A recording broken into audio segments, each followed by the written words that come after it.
Bonjour les enfants. Est-ce que vous êtes en forme? Oui. Ah, ça c'est formidable. Alors on va passer un moment autour d'un compositeur extraordinaire, un compositeur italien. Alors, vous voyez, on a un orchestre pour vous faire les 4 saisons, pour vous raconter ces 4 saisons en musique, avec la musique de Vivaldi, mais on a un orchestre à cordes. Ça veut dire qu'il n'est composé que d'instruments à cordes.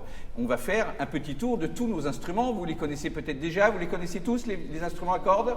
Oui. Alors, vous savez que plus un instrument est petit, plus il est aigu, mais il n'y a rien à vous apprendre. Mais par contre, on va quand même écouter le son de chaque instrument pour être sûr de bien comprendre le timbre de chaque instrument. Le plus petit de la famille et donc le plus aigu, c'est le violon.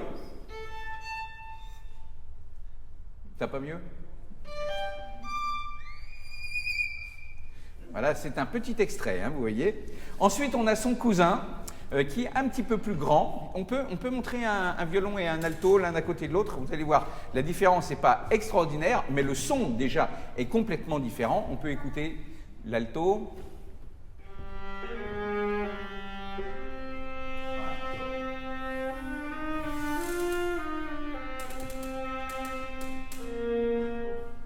Voilà. Ensuite, on a le violoncelle. Vous savez, c'est celui qu'on joue assis et qui a une pique.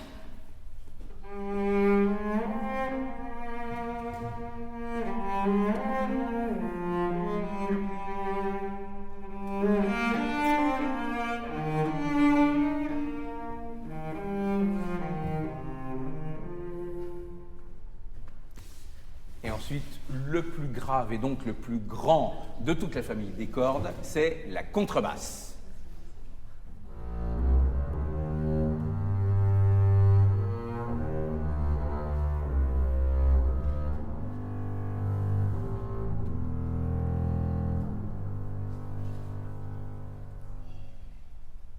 Et puis, il y a un autre instrument à cordes, mais ce n'est pas un instrument à cordes frottées, comme tous nos amis de l'orchestre qui frottent les cordes avec un archet. C'est un instrument qui s'appelle le clavecin, et les cordes sont pincées par un petit mécanisme qui vient pincer la corde, ça s'appelle un sautreau. Écoutons le son du clavecin.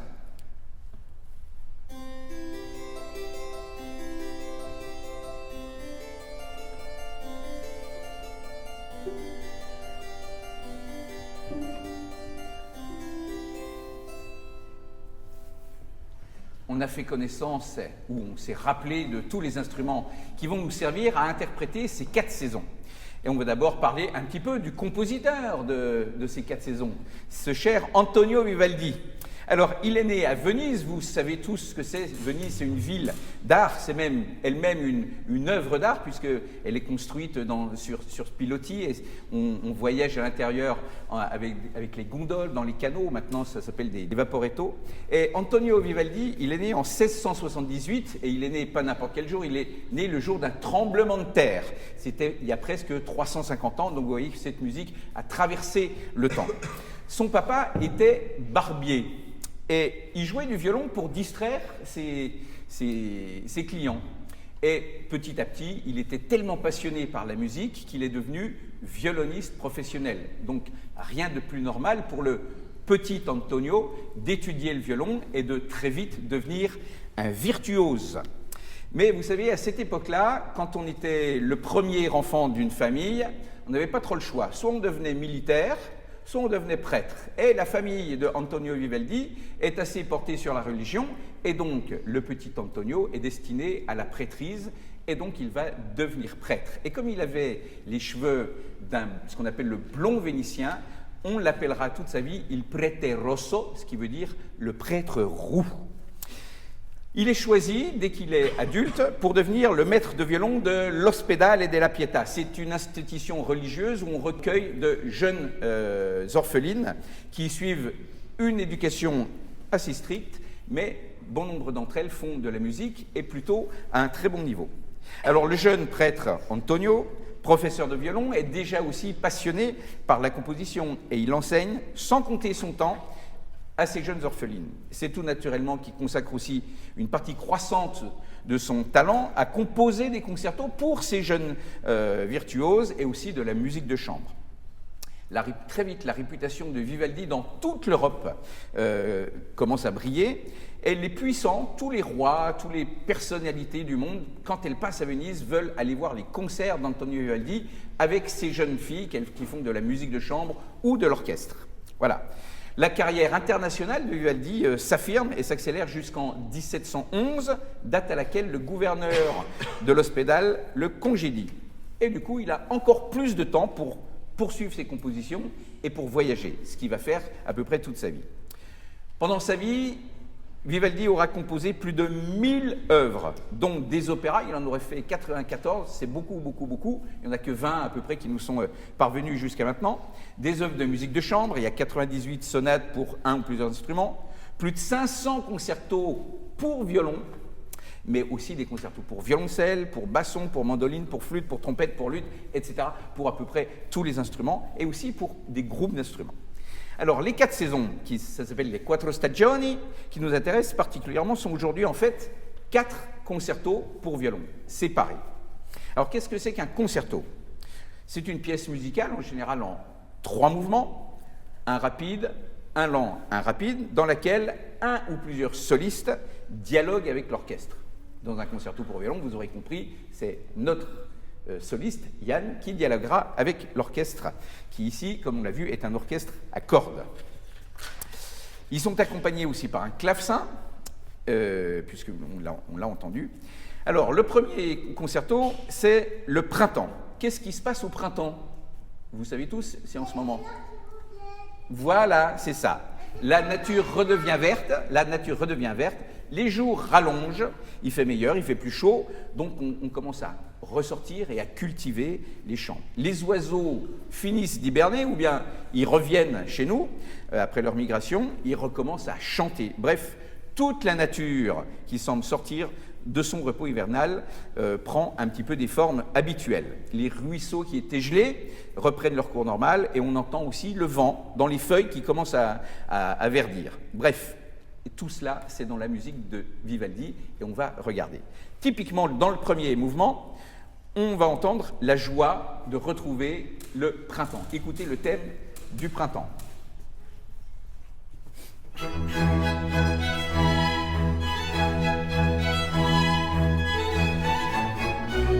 voyez, cet air un petit peu joyeux. Et puis, comme on l'a dit, il y a les oiseaux qui arrivent. Écoutons les oiseaux.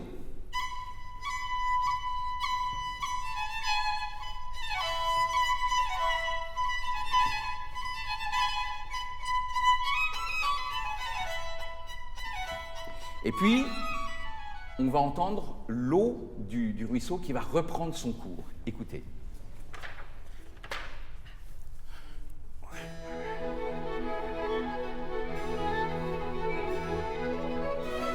On sent bien hein, ce mouvement qui arrive comme ça.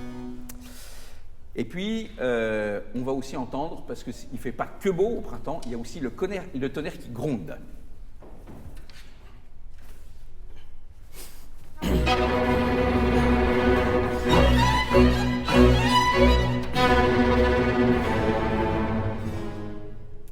Dans le deuxième mouvement, qui est un mouvement beaucoup plus calme, on l'a dit, hein, un concerto c'est rapide, lent, rapide, eh ben, on va décrire une scène de la nature. Imaginez un paysan qui garde ses chèvres, il est allongé dans un champ avec des grandes herbes, il y a du vent qui passe dans les herbes, et puis au loin, il y a son chien qui aboie. Eh bien, tout ça, pareil, c'est dans la musique de Vivaldi. Alors, par exemple, écoutons le bruit du vent dans les herbes.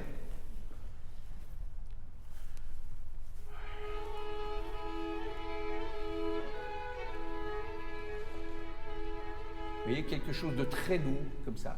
Et puis, il y a le songe de ce paysan qui dort. Écoutez.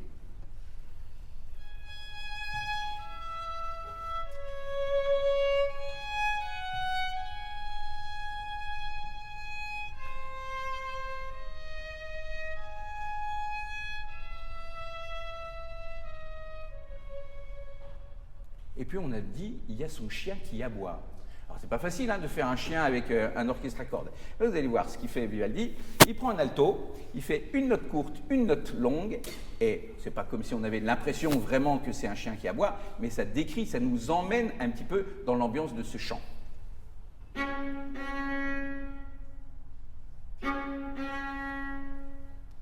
Et dans le troisième mouvement, on retrouve ces paysans et ces villageois qui sont très heureux et qui font une danse.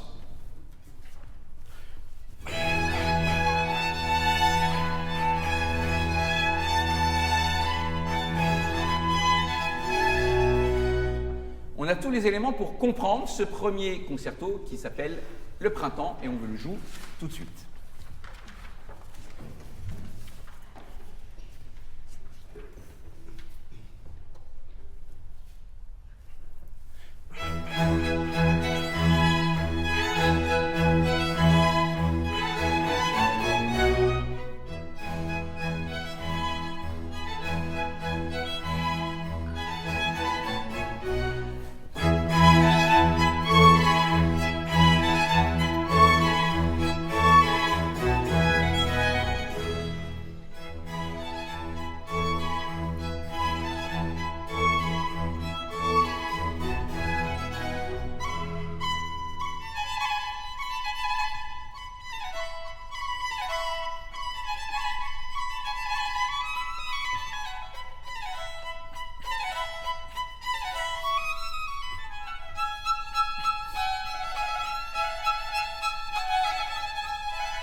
Après le printemps, vous le savez, c'est donc l'été. Alors, l'été, évidemment, c'est le temps des vacances, mais c'est surtout la saison la plus chaude. Et parfois, il fait même beaucoup trop chaud.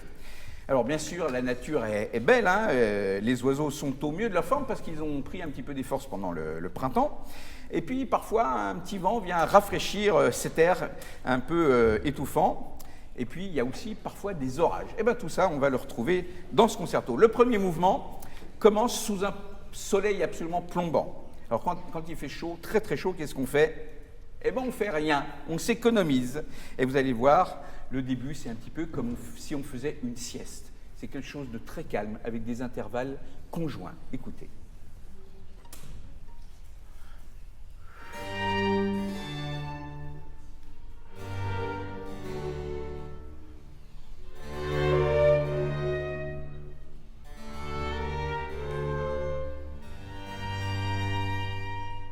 Et puis tout d'un coup, il y a un oiseau qui vient. Écoutez par exemple le coucou.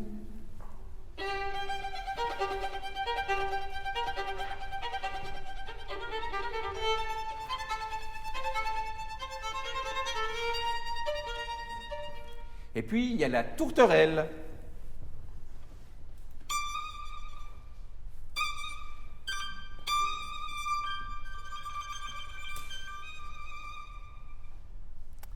Et puis, il y a aussi le chardonneret. C'est ça.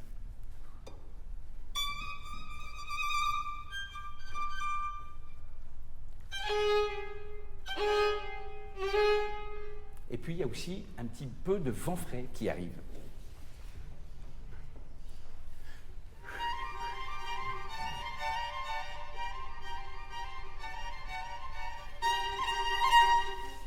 puis, comme on le sait, le vent va grossir petit à petit pour devenir un orage.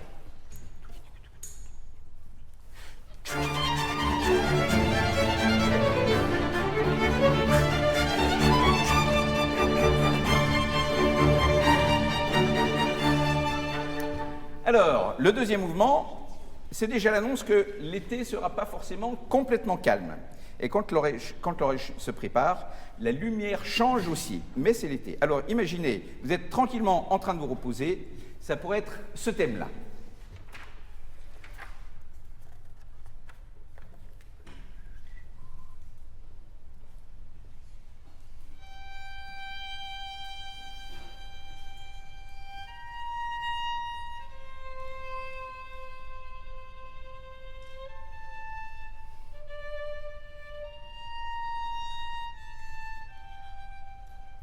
On s'imagine en train de faire la sieste sur une terrasse, et puis tout d'un coup, il y a quelque chose qui vient nous énerver. Il y a un truc qui nous énerve tous en été, c'est les moustiques, les mouches et tous ces insectes. Écoutez comme on fait ça, Vivaldi, avec des cordes.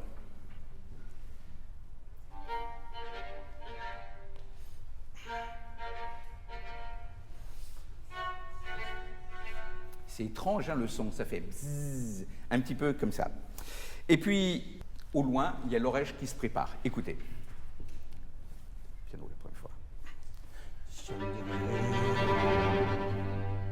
Et vous allez voir, au fur et à mesure de ce second mouvement, l'orage va se rapprocher. Et du coup, le troisième mouvement, c'est l'orage, qui est presque une tempête. Et pour faire ça, il faut des notes rapides, pour montrer que c'est un petit peu violent.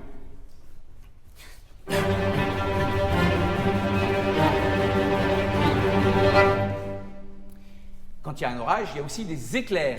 Regardez les éclairs, c'est des espèces de gammes, des espèces de flèches de notes comme ça.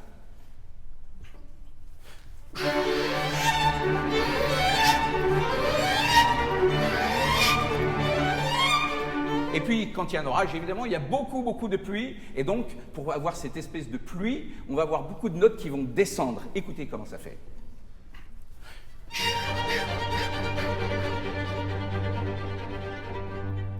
On est prêt à vous jouer ce concerto qui s'appelle L'été.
Après l'été vient l'automne. Alors l'automne, c'est aussi une belle saison, hein. Là, c'est les couleurs des feuillages, c'est aussi la saison de certaines récoltes, la saison des vendanges, les récoltes du raisin avec lequel on fait le vin. Alors dans ce premier mouvement, on va retrouver des villageois qui chantent et qui dansent parce que la récolte s'annonce très très bonne. Et donc, elle va être abondante, on va pouvoir faire beaucoup de vin et manger et boire beaucoup.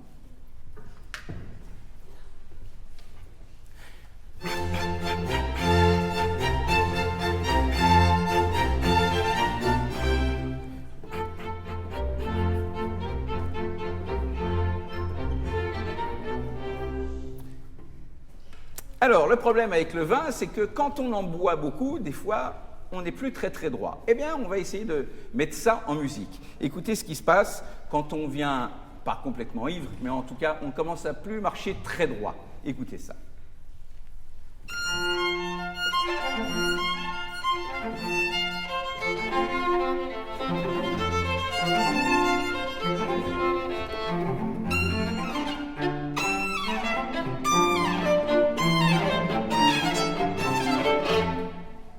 Et puis, quand on a beaucoup trop bu, qu'est-ce qu'on fait? On s'endort.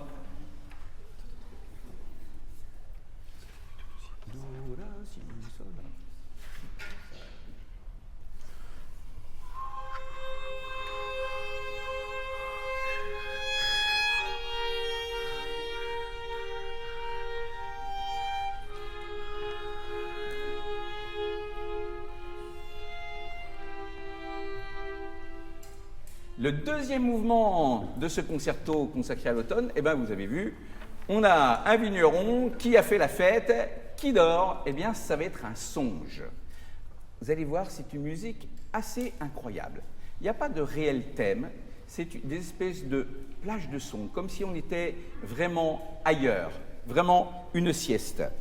Le troisième mouvement nous emmène dans la forêt. Il y a une activité très connue en automne, c'est la chasse. On peut écouter le thème de la chasse. Vous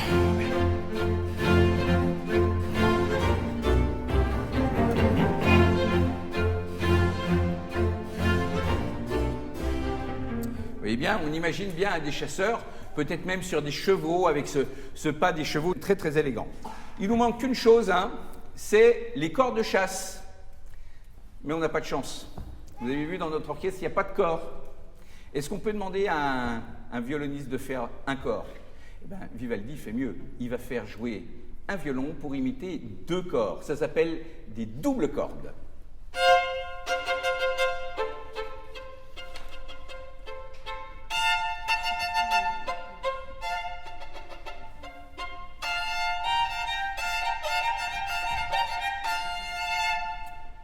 On vous interprète le troisième de ces concertos, l'automne.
Il nous reste qu'une saison à explorer, après avoir fait le tour quasiment d'une année. C'est l'hiver, c'est la neige, c'est le vent, on tremble et on a froid. Alors pour bien commencer sa description de l'hiver, Vivaldi fait lui aussi trembler la musique, comme si on avait froid. Il évoque le froid avec des notes répétées, quelque chose d'immobile, comme si on ne bouge plus, et puis comme si on tremblait. Ce petit tremblement en musique, ça s'appelle un trille, ou aussi un tremblement, ou aussi un mordant. Écoutez le son du froid.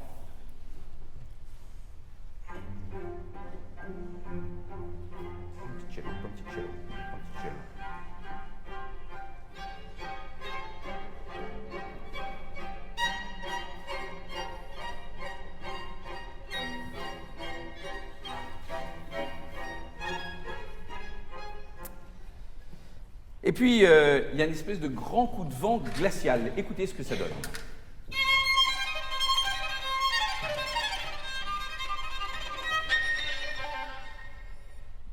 Et puis, quand on a froid, on essaie quoi? On essaie de bouger, on essaie de courir, on bat des pieds pour essayer de se réchauffer les pieds.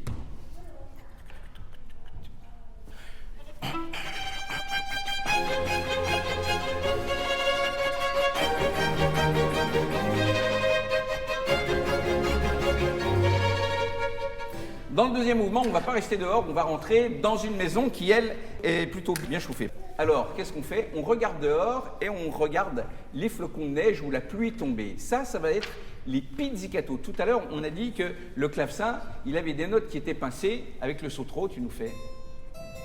Eh bien, on peut faire la même chose avec nos amis violon, alto et violoncelle. Ça s'appelle des pizzicato. Écoutez ça.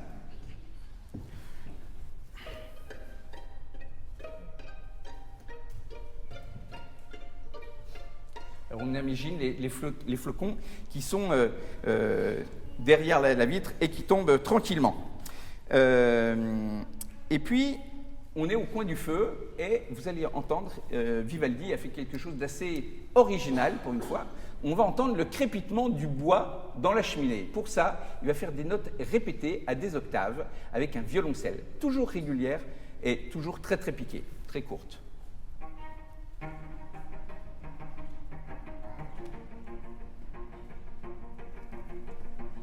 Voilà, ça c'est le crépitement du bois.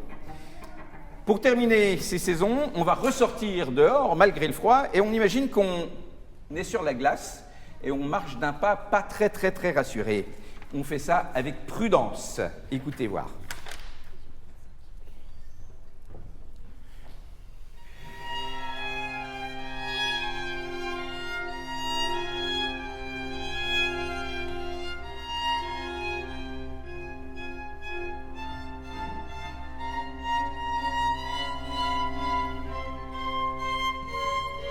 Et puis, vous savez, quand on marche sur la glace, des fois, patatras, on tombe par terre.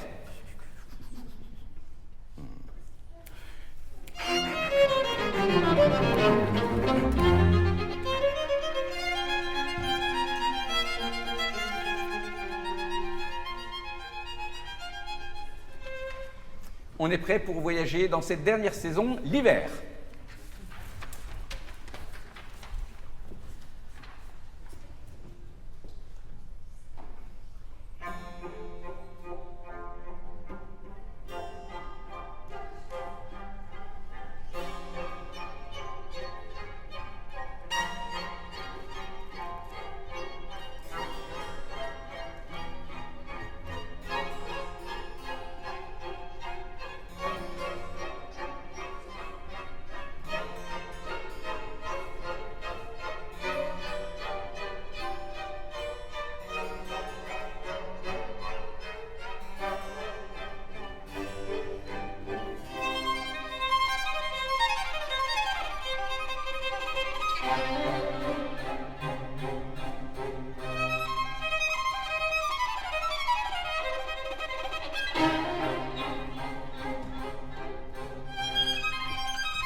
voyez, avec des notes, un petit peu de génie et beaucoup de travail, Vivaldi nous a fait traverser une année avec ces 4 saisons. Et donc on voit qu'avec des notes, on peut raconter des histoires, on peut imiter le chant des oiseaux, on peut simuler un ruisseau qui dégèle, on peut imaginer le vent dans les arbres, dans les feuilles, dans les herbes, etc.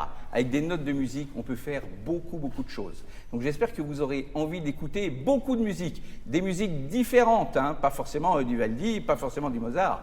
Écoutez aussi toutes les musiques du monde, enrichissez-vous et peut-être qu'un jour, c'est vous qui viendrez jouer les 4 saisons ici, si vous avez le désir et le plaisir de faire de la musique. Bon retour dans vos écoles.